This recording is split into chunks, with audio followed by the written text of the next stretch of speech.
a una personalidad subyugante desde el punto de vista de la historia de vida, que es Manuel León Cuartas. La Universidad de Tolima le acaba de hacer un reconocimiento por ser el profesor más antiguo y lo ha premiado dándole un año de comisión para que terminen los trabajos, uno de los cuales justamente nos lo va a exponer esta tarde acá, y que está referido a al arte rupestre, ¿no?, en este sitio legendario de Tolima, que es Dolores, ¿no? Entonces, muy pocas personas, ¿no?, tienen la autoridad epistémica para hablar de eso. Y sobre todo, que no es un trabajo aislado, porque también se ocupa del arte rupestre en otras áreas del Tolima, como el Valle de San Juan, un trabajo que desde el enfoque hermenéutico, semiótico, es apasionante, es apasionante.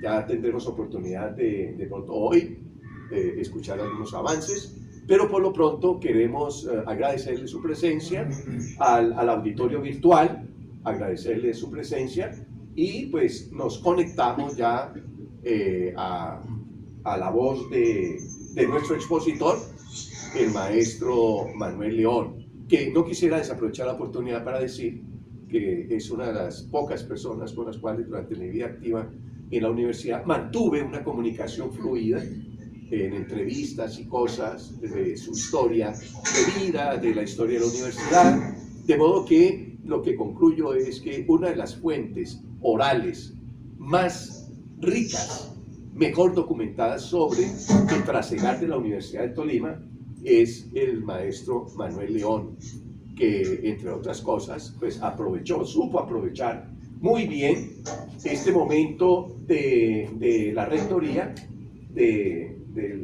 como dice Augusto, del inefable Rafael Parga Cortés, en el cual la universidad adquirió un giro de 180 grados, adquirió una envergadura con un profesorado. Imagínense una rectoría que contrata 100 profesores en bloque para enriquecer la planta docente, y que además abre una cantidad de cosas. Creo que le compra una litografía en la cual se van a imprimir muchas publicaciones, y le va a dar, digamos, como un músculo intelectual a la universidad. Bueno, y otras realizaciones, no se trata de eso, sino decir que Manuel León lo aprovechó muy bien, junto con el profesor Belandia, cuando aprovecharon la oportunidad que le dio el doctor Rafael Parga Cortés de ir a Dolores, justamente a la hacienda, a la finca que él tenía, una finca cafetera, a la excavación.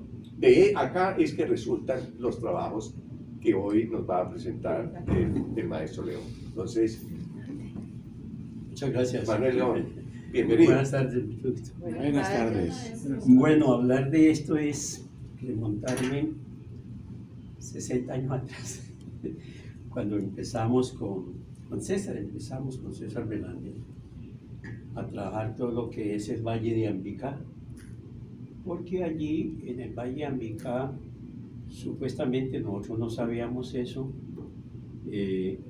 parte donde estábamos trabajando, la hacienda donde estábamos trabajando, había sido del padre del doctor Parga Cortés. Entonces el doctor Rafael Parga Cortés, que toda la vida vivió en Londres, vino acá, fue gobernador, bueno, ministro de Cultura, se enteró de que estábamos trabajando con César allá, y un día se fue con nosotros. Y fue muy simpático, pero muy triste, porque se metió al territorio donde estábamos haciendo la excavación, se metió allá, bajó como pudo, que no permitía que uno le diera la mano. No sea carao, no sea carao, no sea infame, ¿qué? Eso me decían. Aquí hizo el bastón. Con su bastón. Y además le grita el bastón a uno. Bueno, esos son unos recuerdos muy hermosos, porque se metió allí y lo encontramos prácticamente sollozando y llorando de los recuerdos. Entonces nos contó que pues allá había vivido su padre, etcétera, etcétera. Y eso sirvió para, él nos dio un apoyo impresionante, indudablemente. Es más, el museo se abrió por él, ¿no? El Museo Arqueológico que hay en la universidad. La Escuela de Artes la apoyó, Centro Cultural, es decir, pues sobra decir que era un hombre sumamente culto y humanista, indudablemente. Bien, en esos viajes que hacíamos a Dolores, porque inicialmente íbamos invitados por él tenía 3 haciendas en Dolores: el Ocaso con 1.200 hectáreas, la Montaña con 1.300 y al otro lado del río San Marcos con 2.000 hectáreas. No tenía casi tierra. Terra tenía. Tierra tenía. Pero ilustrado, progresista. Sí, claro, desde luego que sí, ¿no? La vida da muchas vueltas, ¿no? Conocer un hombre económicamente muy poderoso y de pronto verlo en la ruina absoluta, eso sí que es triste, ¿no? Él sabe que él murió porque los amigos le pagaban el arriendo aquí en la 13ª, porque las 3 haciendas se las quitó su sobrino, se quedó con ellas. Ay, qué... Sí, triste, ¿no? Bueno,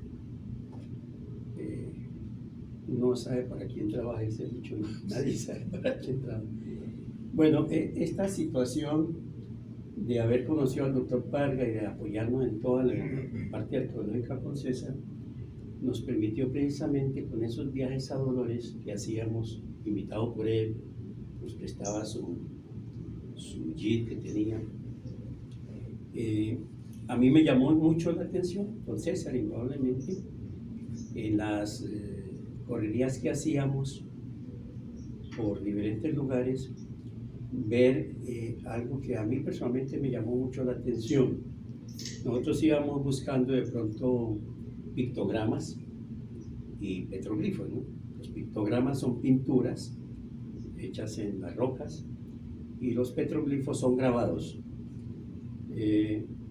Pero nunca pensamos, por lo menos a mí me llamó mucho la atención, ver unas grandes superficies de roca como albercas, ¿sí? Bajas, grandes depósitos ahuecados, eran como albercas, y en la parte superior una serie de orificios en contorno. Podemos mirar una de esas láminas. Pasemos a ver si hay otra.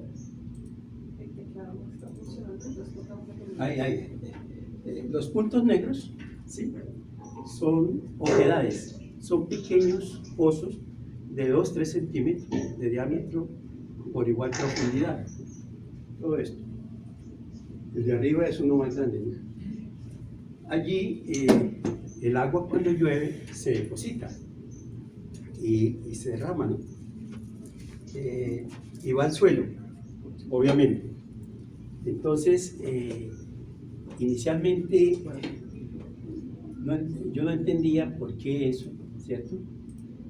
Y cuando comencé a analizar la historia de Dolores y entender que el mismo valle de Ambicá le generaba problemas de lluvias, porque el valle de Ambicá es enorme y entonces todo el aire prácticamente se llevaba las nubes y dejaba de llover. En Dolores hubo una época de sequía tremenda, ¿sí? Entonces eso me permitió entender que estos trabajos precisamente eran como formas propiciatorias, ¿no? Las culturas aborígenes nuestras tenían una absoluta capacidad mental para creer en las fuerzas y leyes del universo. Inclusive tenían capacidad casi que de invocar las nubes, de llevarlas, de traerlas. Un trabajo mental poderoso realmente. Y entonces empecé a entender cómo precisamente en Dolores el problema de la sequedad no era de ahora, sino era milenario, porque es que estos petroglifos, pienso, pues no los hemos podido datar, difícil, pero pienso que tienen 2000, 3000 años. Muchos de estos elementos del arte rupestre, tienen 2000, 3000 años, antes de Cristo inclusive, hacen parte de una tradición milenaria. Pues todos sabemos, por ejemplo, que el arte rupestre en Europa remonta a los 40.000 años antes de Cristo. Entonces, este arte acá en América es muy antiguo, ¿no? Sumamente antiguo. Y es un arte hecho pues, por las culturas aborígenes de esa época que creían y convocaban las leyes de la naturaleza para resolver sus problemas vitales.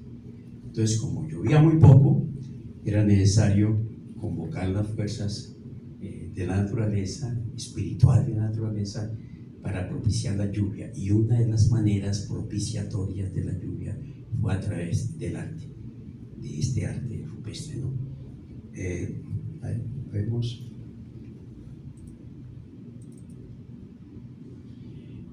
Aquí hay cosas muy interesantes, ¿no? Comencé a analizar cómo el problema del agua se asociaba con elementos atmosféricos, ¿cierto? Como que vemos ahí, ¿no? La espiral. Esta espiral es muy interesante porque la he visto acá en Colombia, en esto que he estudiado, y en Cuba. En Cuba, cientos de miles de petroglifos que hay en toda la isla están relacionados con la espiral, por una sencilla razón. Allí había problemas también de lluvias, allá había momentos en que no llovía. Entonces los indígenas, según Fernando Ortiz, que es el antropólogo, arqueólogo que descubrió esto, encontró que uno de los elementos propiciatorios para llamar las lluvias era a través de las espirales, de las villugales, como esta espiral que se cierra en sí misma, ¿no? Es interesante porque hay espirales abiertas, pero esta tiene la característica de que empieza y se cierra en sí misma, ¿cierto? Leyendo el huracán precisamente de Fernando García, encontraba que si la espiral se deja abierta, que también las hay, el aire o el agua o las fuentes atmosféricas se dispersan. En cambio, cuando se cierra, se condensa la fuerza atmosférica en los sitios, ¿cierto? Son concepciones ideológicas y mentales que funcionan, indudablemente, ¿cierto? El poder de la mente mueve lo que sea, eso está definitivamente, y viene acompañado las posetas, canales de irrigación como los que vemos, y animales relacionados con el agua como son los batracios, ¿cierto? Acá, ¿ya? Son excavados, no pintados, son excavados, que tienen relación precisamente con los fenómenos lacustres. La cota que hay ahí es el tamaño de la roca, ¿no es cierto? Me he olvidado. Este es pequeño, 1,30 por 3 metros, ¿no? Aquí volvemos a ver una roca pequeña, ¿cierto? Tiene un canal de irrigación que viene arriba, ¿cierto? Arriba la piedra es plana, como lo pueden ver, se esconde allá detrás, y hay un canal cuando llueve que trae el agua acá y lo lleva hacia la cruz, o si nuevamente hacia la espiral, ¿no? La cruz tiene muchos significados, no tiene nada que ver con la religión cristiana, ¿no?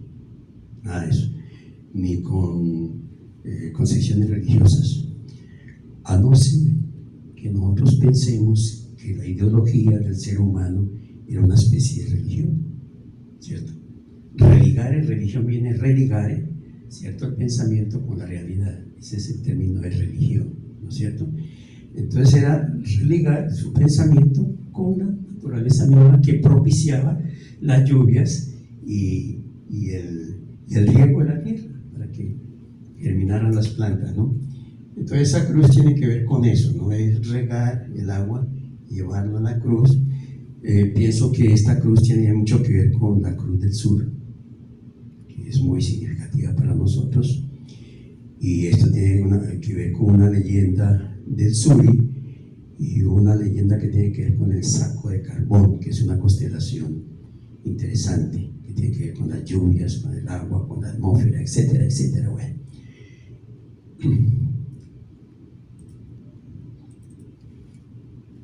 Aquí tenemos otra vez una pequeña roca de 2 por 3 metros, nuevamente con estos elementos simbólicos, ¿no?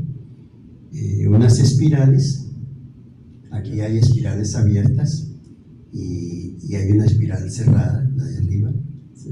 Y una serie de posetas, ¿no?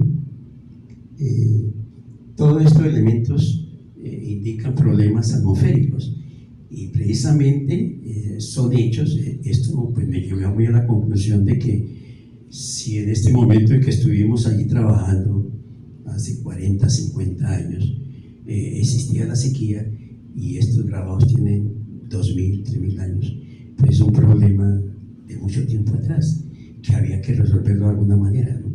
Y la manera de resolverla era a través de la simbología que provocaba las lluvias, ¿no?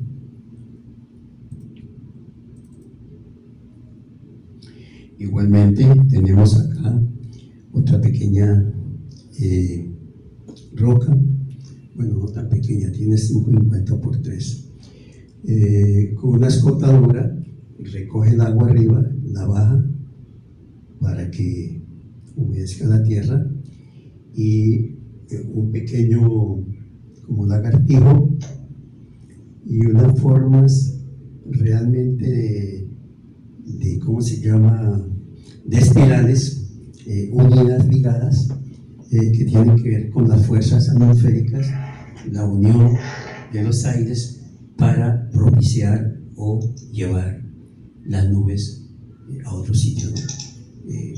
El pensamiento indígena o el pensamiento de las culturas prehispánicas, uno cree que los hombres hace 50.000 años pensaban muy diferente a nosotros, y resulta que uno, leyendo los problemas antropológicos, el pensamiento del hombre hace 3 o 4 millones de años es muy parecido al de ahora. La estructura cerebral, la estructura orgánica, fisiológica, es parecido, ¿no? Evolucionó, obviamente, aprendió a hablar el lenguaje, inicialmente la seña, luego el lenguaje sonoro, gutural, bueno, y luego el lenguaje. Yo pienso que antes de hablar, el hombre pintó y dibujó. Es una manera de expresar el pensamiento a través del lenguaje pictórico, gráfico, ¿cierto?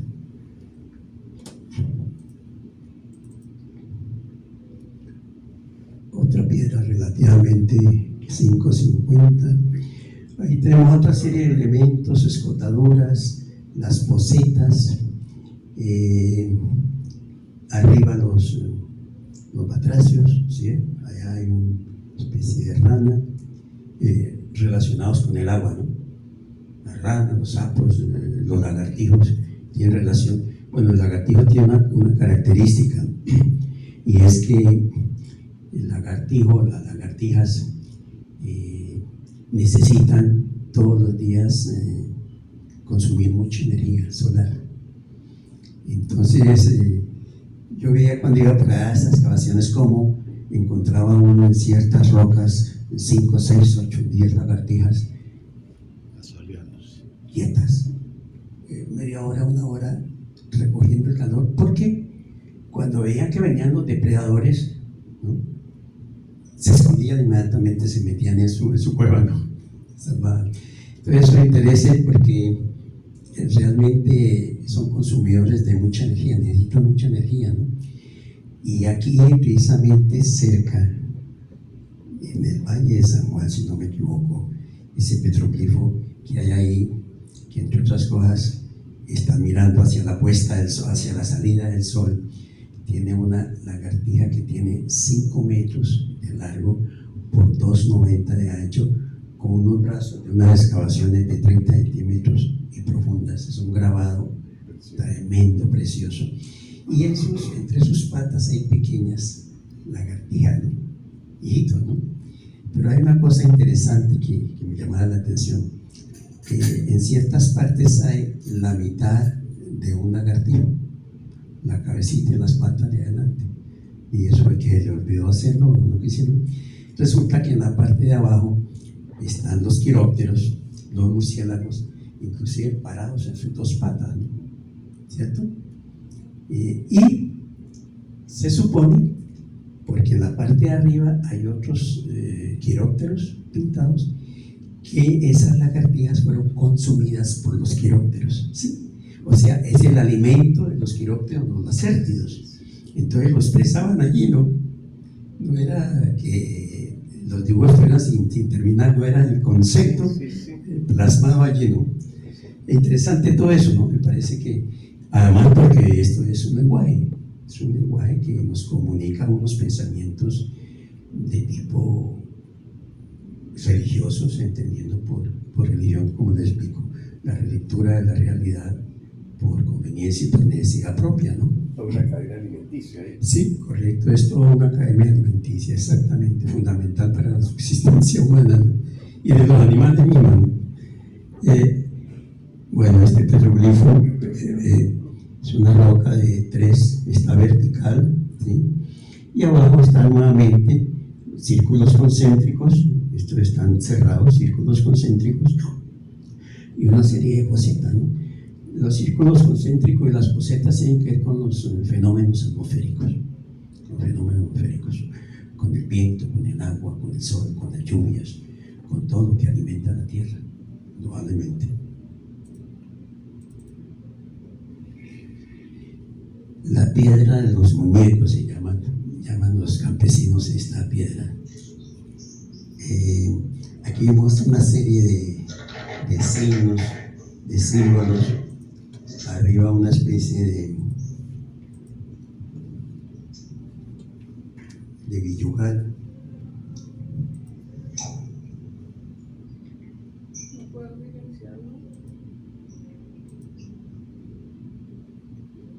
No se deja cerrar.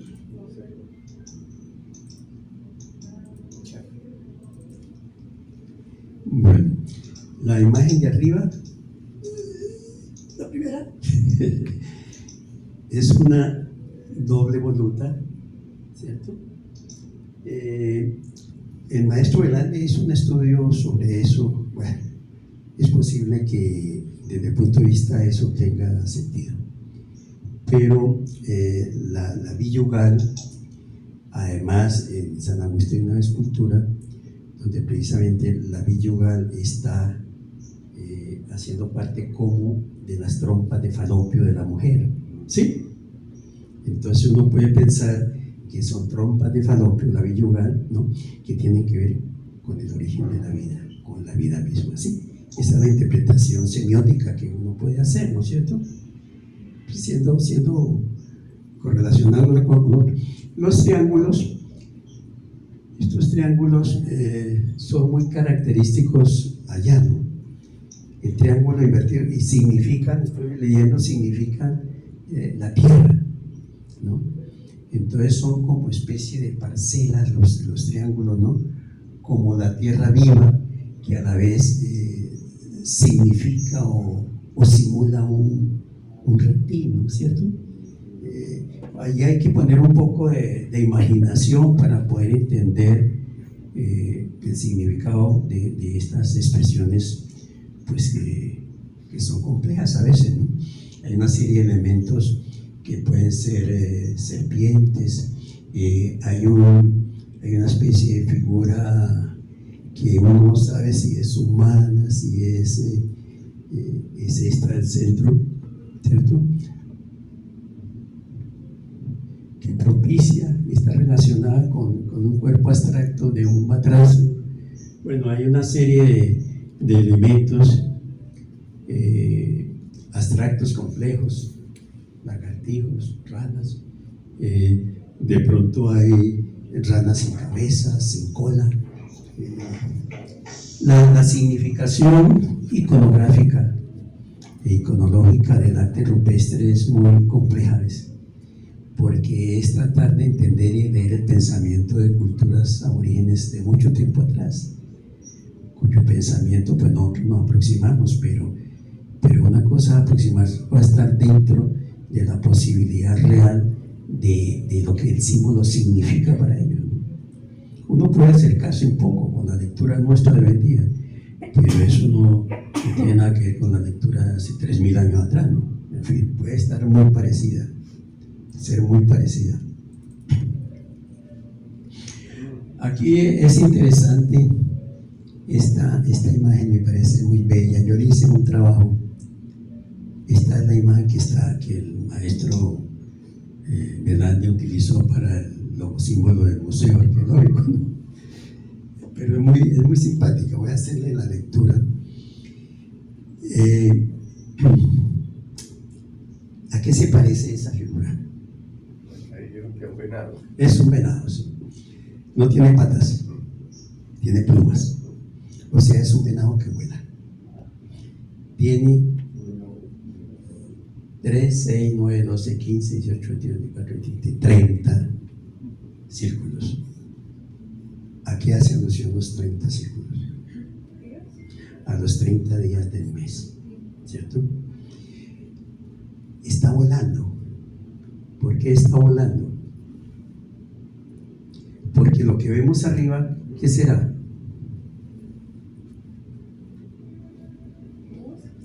Es una nube.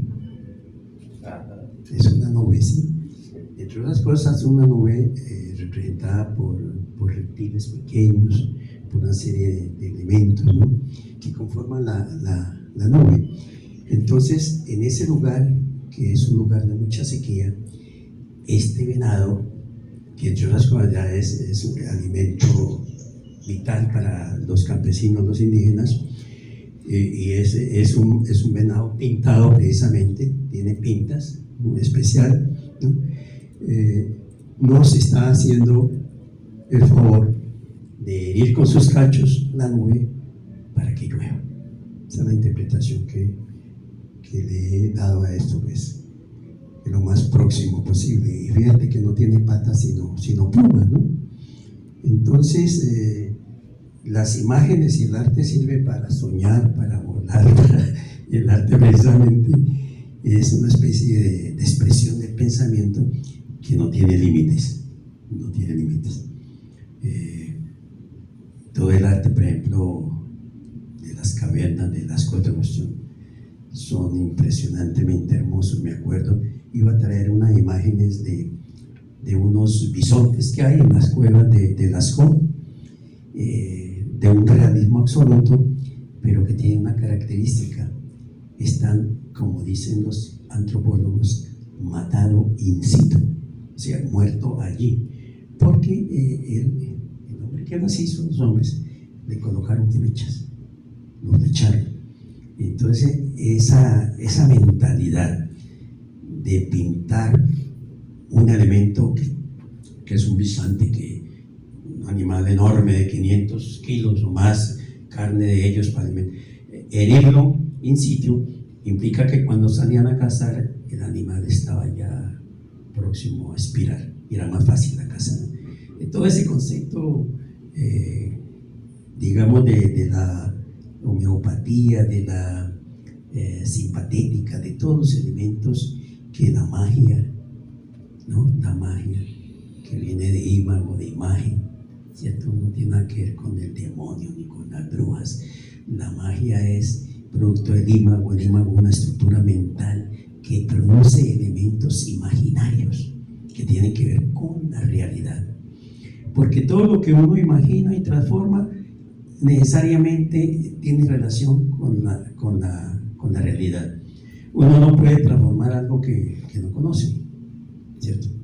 Pero a partir de que lo conoce, uno lo puede cambiar y crear nuevas formas a partir de eso que conoce, ¿cierto?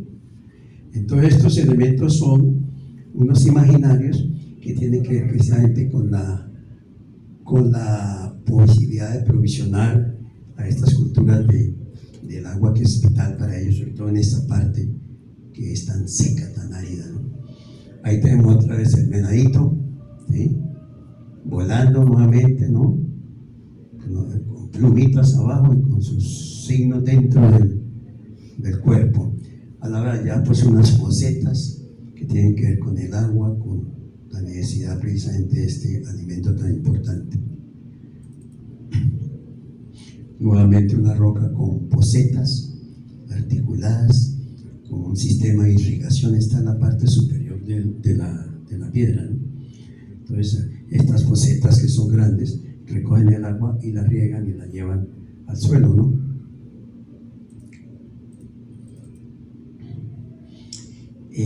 Cosa curiosa, ¿no? Uno aquí ve otra vez el venado, ¿no? Lo que pasa es que para los hombres de mucho tiempo atrás, el despiezar, llamémoslo así, un animal implica resaltar los atributos que cada parte del cuerpo tiene, ¿no es cierto? ¿Sí me hago entender? ¿Sí? Entonces aquí tenemos el cuerpo con sus puntos, ¿no? Las alas, la parte de arriba que simula la cola como el cuerpo y parte de la cabeza, es lo que llamamos una abstracción, pero y es interesante ver cómo precisamente el arte abstracto de hace 30, 40 mil años, ¿de dónde nace la abstracción? ¿Será que el hombre le ocurre hacer garabatos? No, la abstracción precisamente es la abstracción de algo real y se representa a través de signos o de símbolos aparentemente no reconocibles. Es decir, podría ser un lenguaje como esotérico, yo diría así, ¿no? Un lenguaje muy especial que ellos manejan, los hombres de esa época, con la naturaleza, yo pienso que para engañar la misma naturaleza, ¿no? Al representar en la obra despiezada, el animal no se va a ver allí, ¿no? Porque para ellos el animal era otro yo, era otro elemento que era inteligente, que miraba al hombre, que lo veía, que lo atacaba inclusive, ¿no? No era un animal en el sentido que nosotros creemos, ¿no? Era un animal con vida y con razonamiento. Entonces allí tenemos precisamente ese animal despiezado, los cachos al otro lado, las nubes, como las nubes, bueno, y arriba las poseticas, ¿no? Invocando la lluvia. Igualmente aquí tenemos, pues, uno cree que esto es un lagartijo, ¿cierto? Pero mirándolo detenidamente es un ser orante, ¿no? Sí, un ser orante, suplicando, pidiendo, ¿no? Además con su fuerza mental, atrayendo realmente aquellos elementos atmosféricos que requería.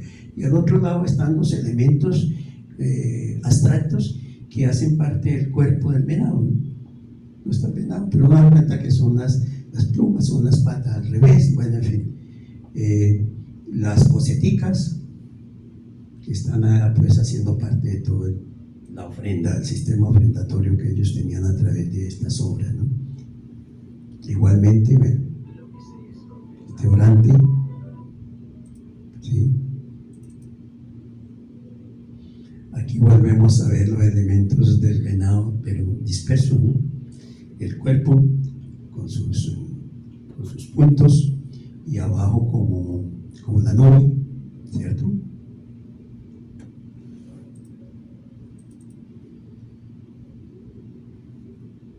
Nuevamente una gran espiral, esta espiral sí está cerrada, ¿no? Está cerrada. Es decir, Fernando Ortiz en El Huracán, ese libro tan hermoso que habla sobre Cuba, le da una expresión muy especial a cada espiral acá. Él dice precisamente que bueno, yo estoy tratando de interpretar acá lo que él interpretó en Cuba, en los petrolíferos de allá, que estos círculos concéntricos y cerrados implica la fuerza atmosférica, ¿no? Estable allí. Es decir, si la abre, se desvanece, ¿cierto? Ahí permanece, perdura en ese sitio y produce y provoca la lluvia, el agua. No hay posibilidad de que se vaya pronto, está allí, ¿no? Eso implica la espiral cerrada, ¿no? Ahí tenemos otra espiral muy camuflada, por cierto. Es decir, es curioso, ¿no? Grabaron la espiral y encima la trataron de ocultar con una estría, ¿no? Como si estuviera camuflada, ¿no? ¿Cierto? Interesante. Las poseticas arriba, ¿no?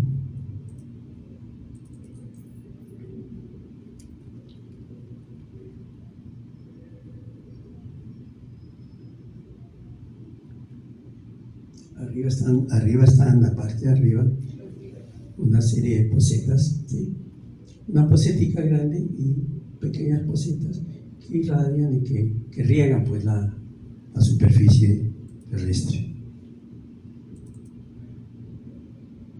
Igualmente, allá la espiral cerrada, pero la espiral tiene una característica, ¿no? Tiene como pluma, ¿no? O sea, está cerrada, pero como que el viento la lleva, ¿no? Esa es la interpretación que yo hago de eso, ¿no es cierto? Y las posetas distribuidas a todo lo largo de la piedra, ¿no? Cumpliendo la función de recoger el agua y de llevarla hacia la tierra. Igualmente unas grandes posetas, que son ya como grandes albercas, depósitos de agua, ¿no? Que recogen el agua y que la llevan a la tierra. Esta época de Dolores es sumamente, toda la tierra de Dolores es muy árida, muy seca, ¿no? Aquí vemos arriba la espiral cerrada, abajo una espiral abierta y unas posetas, ¿no? Todo relacionado con los elementos atmosféricos, que es lo que por ahí se ve siempre, ¿no? Relacionados con la lluvia, con el aire, mire esto, ¿no? Aquí aparece esta figurita que es muy simpática, que en Cuba se ve mucho, ¿no? La S, ¿no? Es una doble espiral, ¿no? No está abierta, empieza, se va, pero se cierra y regresa así. Es interesante, ¿no? Lo ultraterreno. Sí, lo ultraterreno, y definitivamente ni sale ni se amarra, sino que gira y regresa. Es decir, hay un concepto de vitalidad, de movimiento, de aerovía, pues. Los lagartijos, hay una serie de espirales cerradas, concéntricas. Hay una espiral muy interesante, que es esta grande, ¿no? Que tiene, recoge su fuerza y se viene, pero no sale.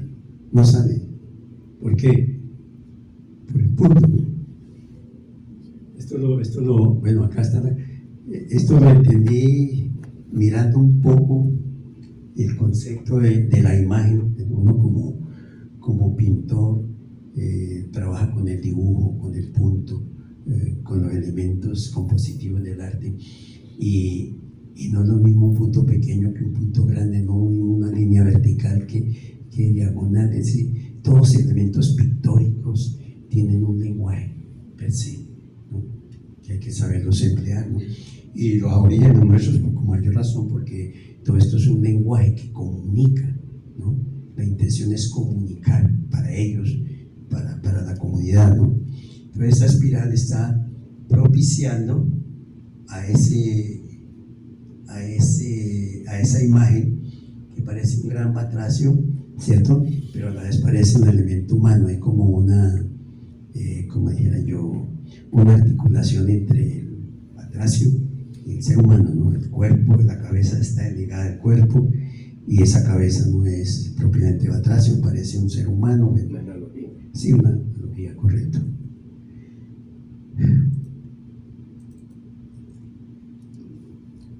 Esta piedra es interesante. Pues arriba hay un elemento que parece una figura humana, ¿no? ¿Cierto?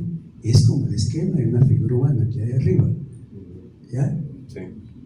Las espirales abiertas, esta concéntrica cerrada, bueno, está igualmente abierta, la billugal, ¿cierto? Que es símbolo de vida, ¿cierto? Fecundidad. De fecundidad, gracias, relacionada con el agua, con el viento, abajo otros pequeños lagartijos, ¿sí? Las grandes posetas y las espirales que tienen relación. Esta espiral cerrada, leyendo a Fernando Ortiz, cumple una función muy importante, ¿no? Y es que gira, pero no sale por el punto que tiene allá, ¿no? Se frena, es decir, ella se mueve, gira, pero se detiene, ¿no? Es interesante el concepto, ¿no? Como no la dejo abierta, sino que le pongo un puntico, ¿no?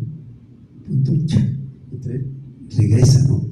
Limita, digamos, el movimiento mismo de la espiral, ¿no?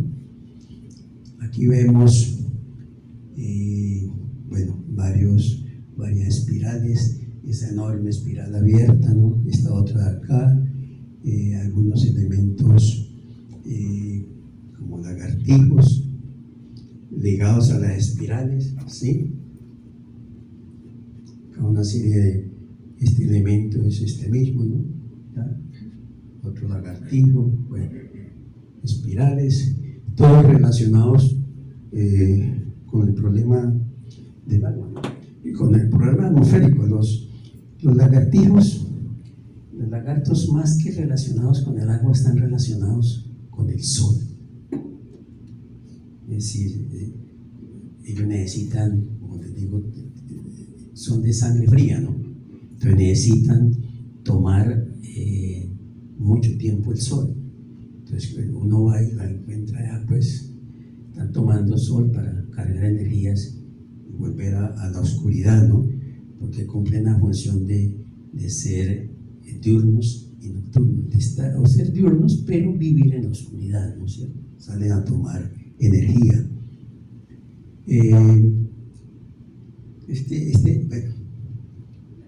Bueno, sí. Iba a hablar sobre este elemento, ¿sí? Este elemento, que es una especie de, la forma externa es una especie de batracio, ¿no? Pero interiormente tiene una cruz, ¿no? Esa cruz, como vuelvo y repito, no tiene nada que ver con la religión cristiana en la cuestión. Tiene que ver más con un signo atmosférico relacionado con la famosa Cruz del Sur, ¿cierto? La famosa Cruz del Sur que la vemos allá, pues, y que tiene relación con la atmósfera, con las galaxias, con el saco de carbón, con el viaje que hicieron estos animales en esa fantasía de las leyendas que hay. Entonces, ese es el símbolo que significa eso, ¿no?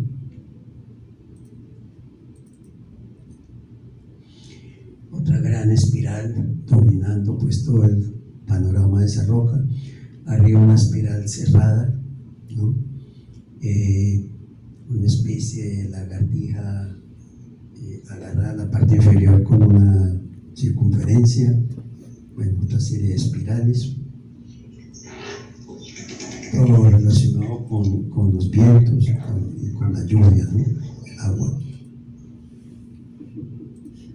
Qué berraco, ¿cómo hace para alterarla? ¿Cómo? No, la videollamada que cada rato le bloquean el micrófono y él insiste igual y lo abre y nos genera ruido. ¿Será que hay alguien que no quiere que sigamos? Todos menos él. Pues que levante la O mano. alguien que quiere pregunte. participar y no quiere. Eso. Otra vez, los mismos elementos, ¿no? Característico de esta zona, ¿no? Es decir, cómo realmente las posetas de diferentes tamaños tienen todo un recorrido, hacen parte del diagrama de la piedra misma. Es decir, yo he pensado que hay un concepto estético de distribución de los elementos en el plano a trabajar, pero a la vez eso tiene que ver con la concepción vital de la energía que requieren para producir agua, para mantener la vida del suelo, de las plantas, de ellos mismos, ¿no? Es un arte para mí simbólico, muy metafórico, donde el pensamiento precisamente lo lleva uno pensando, bueno, es que estos hombres hace 2000 o 3000 años acá tenían el pensamiento, claro que sí, indudablemente. Otra vez los elementos, las posetas, y como las vías de comunicación de esas posetas.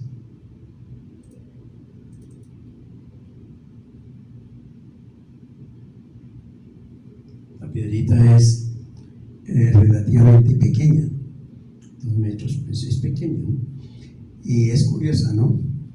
En la cara superior, una sola poseta, ¿no?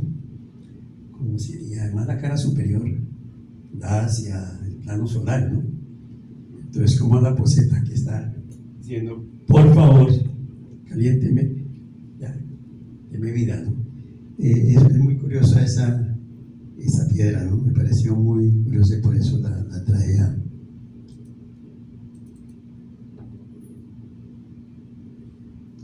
Aquí aparecen, pues, hay una cosa interesante.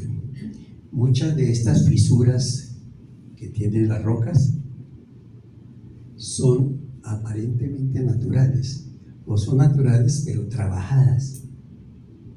Es profeso, ¿no? Aprovechan esas grietas como esas vías para conducir el agua, ¿cierto? Y las trabajan. Y aparece allí una serpiente, ¿no? Sí. Realmente Símbolo del agua y de la vida. símbolo del agua y de la vida, sí. Y ningún otro petroglifo yo he visto. Es decir, en el arte rupestre son muy raras las serpientes.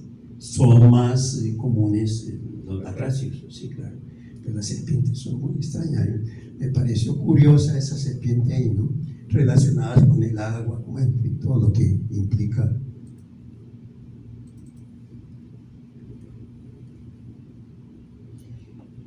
Ese símbolo que hay arriba es el que hay acá, en la parte superior, ¿no? Entonces aquí hay, pues, es un símbolo que tiene que ver con el movimiento, con la atracción a la energía en una de sus puntas, regreso allá, ¿no es cierto? Es un elemento aerófilo, es un símbolo aerófilo, tiene que ver con el origen del viento, cómo se capta, cómo se introduce, bueno, en fin, todo lo que implica eso, ¿no? Una serie de canales que no son propios de la piedra, son trabajados, o mejor, son de la piedra, pero son trabajados, todas estas canaletas, todas estas canales, son grandes, ¿no? Son trabajadas. Me imagino que el agua cae allá y la canaleta las distribuye hacia el lado, ¿no? Para llevarlas abajo a la tierra, ¿no?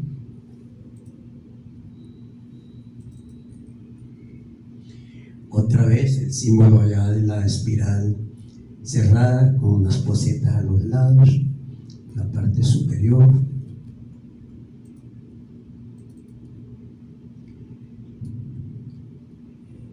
Esta piedra es interesantísima porque tiene, pues, bien compleja, sí. Tiene espirales cerrados, círculos concéntricos, la biyugal cerrada para que regrese, ¿cierto? O sea, la S, ¿sí? Acá la espiral que se une con, hay como un saliente, pero se cierra y vuelve acá y regresa, es decir, le recuerda a uno mucho esto, una extracción del venado, ¿no? ¿Cierto? Una extracción del venado, es decir, como si la piel del venado, que estaba llena de círculos, que tienen que ver con los 30 días del mes, se utilizan como elemento cronológico para medir el tiempo, etcétera, etcétera. Habrá que hacer una cantidad de, yo digo, de embustes, como dice el maestro Daniel, mirar a ver a fondo qué puede. No es fácil hacer esa lectura, pero hay que aproximarse, ¿no? Hay que aproximarse, hay que atreverse, sí, indudablemente. Volvemos a encontrar las biyugales ya unidas, ¿no? Interesante, ¿no? Como Para el maestro Velandia, esas villugales son las trompas de Falopio, ¿no? Aquí están invertidas, ¿no? ¿Ya? En fin. Lo que los arqueólogos o antropólogos plantean es que es símbolo de, ¿cómo se llama?, de origen y de retorno al origen, es decir, regresa, Cíclico. sí, como un proceso cíclico, correcto, sí, se desarrolla en un tiempo y en el mismo espacio. Aquí tenemos las mismas villugales, la espiral abierta, la espiral cerrada, una espiral cerrada con una serie de elementos como serpentiformes, esta, ¿no?, que dirige precisamente a esta villugale, esta otra, y aparece un elemento nuevo, ¿no? Ese elemento nuevo es como la impresión psicológica de la cruz, ¿no? ¿Ya? Que para ellos era muy importante, porque para nuestros campesinos aquí en el sur la cruz del sur es fundamental. Aparece, creo que ahora en mayo, y es símbolo que va a llover. Va a llover. Eso es infalible, ¿no?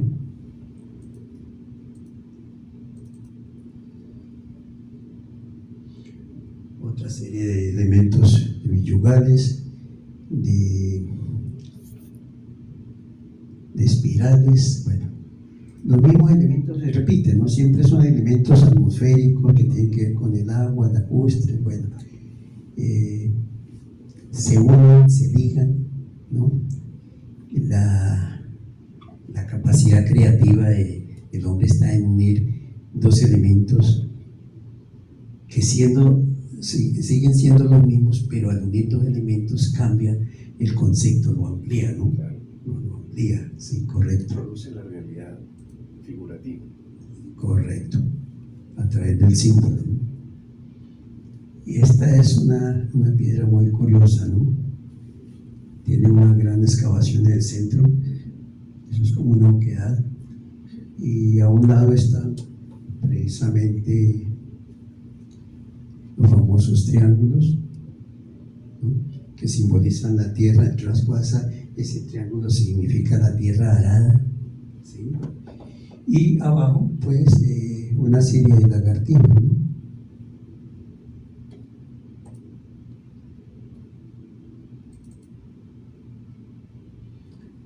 Ahí tenemos ese símbolo de la tierra, ¿cierto? Yo he encontrado también que muchos de estos, inicialmente yo decía, pero estos no son dientes, ¿cierto? Y si esos triángulos, si uno mira detenidamente, simbólicamente, parece una gran boca abierta con los dientes, ¿no?, propiciando el alimento de las lluvias, ¿no? Abajo están los elementos orantes, dos figuritas que, aunque tienen colas, son muy humanizadas, ¿no?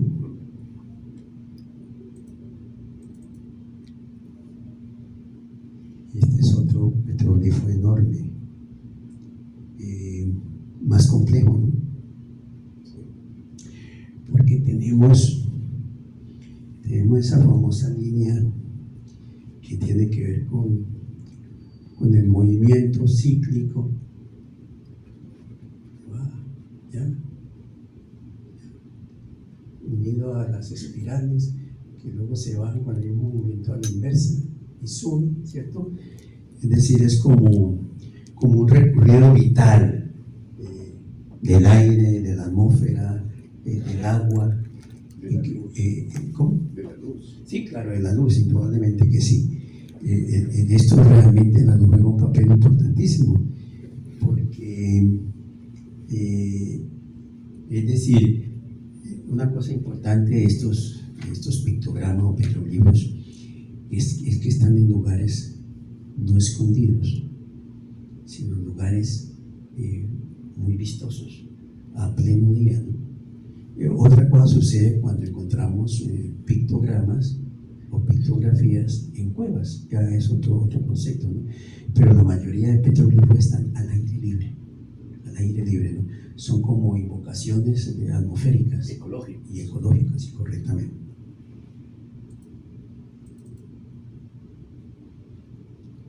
Esta espiral, una espiral abierta dentro de un círculo que la cierra, y con ese movimiento, ¿cierto? Que supuestamente la lleva, la conduce o la retiene, ¿ya? Me parece que la estoy reteniendo en el piso allá, ¿no? Para que no avance.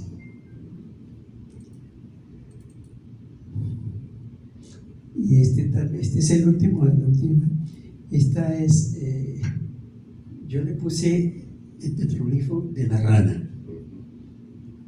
Me causó mucha curiosidad, lo estoy analizando, pero ¿esto qué es? Y encontré, al comenzar a dividir o al analizar las formas de la imagen, encontré que esta forma que hay aquí es un insecto o es una mariposa. Y lo otro que hay aquí, este gran elemento, ¿no? Es una rana que tiene atrapada con la lengua la mariposa, ¿no? ¿Sí? Cazando a la mariposa, ¿no? La interpretación que leí, ¿no? Sí. Nunca pude saber realmente este símbolo, ¿no? Este símbolo La copa. Es como una copa, así, no sé si una copa ofrendatoria de la vida, bueno, en fin. Sí, ellos tenían copas propiciatorias, ¿no? Bebidas para ofrendas especiales. No sé si tenga relación con eso, ¿no? Este es la última imagen, ¿sí? Y esto es lo que yo he tratado de resumir a través del estudio que he hecho, como el cuadrado, que inicialmente el cuadrado yo creo que es la forma más primigenia que el hombre hizo. Sobre el cuadrado construyó las pirámides, el sigurat. Sigurat son cuadrados concéntricos, ¿no? Escalonados. Y inicialmente el cuadrado, que es el origen de la Tierra, llamémoslo así, la representación de la Tierra cuadrada, ¿cierto? Ahí sí, como los griegos que se imaginaban la Tierra como una mesa con patas en el aire, ¿no? Pero una mesa cuadrada. Y el hombre le costó mucho trabajo entender que la Tierra era redonda, que no la podía ver, ¿no? ¿Ya? Entonces, nuestros aborígenes cogen el cuadrado, lo dividen en 4 partes, ¿ya? Y cada parte de esas, en primer lugar, el cuadrado como símbolo de la Tierra. Cuadrado, sí. Se divide en 4 partes que son las divisiones, símbolo de los ciclos lunares y estaciones anuales, ¿cierto? Verano, invierno, otoño, primavera, ¿ya? Y le colocan al cuadrado, y esto sí es nuestro, y acá en Tolima, a ese cuadrado le colocan un par de orejas y lo echan a volar y aparece el murciélago. Eso lo encontré solamente aquí en el Tolima, es la representación del murciélago, las 2 orejas. Y ustedes saben que las orejas es la forma como el murciélago no ve. Él es ciego, es invidente, pero no se tropieza con nada, vuela a ver, por las orejas. Las orejas son como radares que evitan los obstáculos, no se esquivan, ¿no? Entonces es la forma de ecolocalización. Lanzan un sonido, golpean, localizan el obstáculo y lo evaden, ¿no es cierto? Entonces yo lo llamo de ecolocalización a través de las orejas, lo coloco y lo convierto en un murciélago, la representación del murciélago con las divisiones de la Tierra, que para ellos eso era importantísimo, que de eso depende pues, los cultivos, la vida en general, etc. El murciélago para nuestros aborígenes era un animal sagrado, sagrado. No era la paloma. La paloma hace parte de un proceso más adelante, significa el Espíritu Santo, tiene que ver con la cristiandad. Esto de 2000-3000 años atrás, el murciélago era el animal sagrado para estas culturas. Tenía la propiedad de volar, de ser nocturno, diurno, de no tener ojos, pero ver para esquivar, es decir, es un especial. Símbolo lunar. Sí, un de la símbolo vida. de la vida, sí.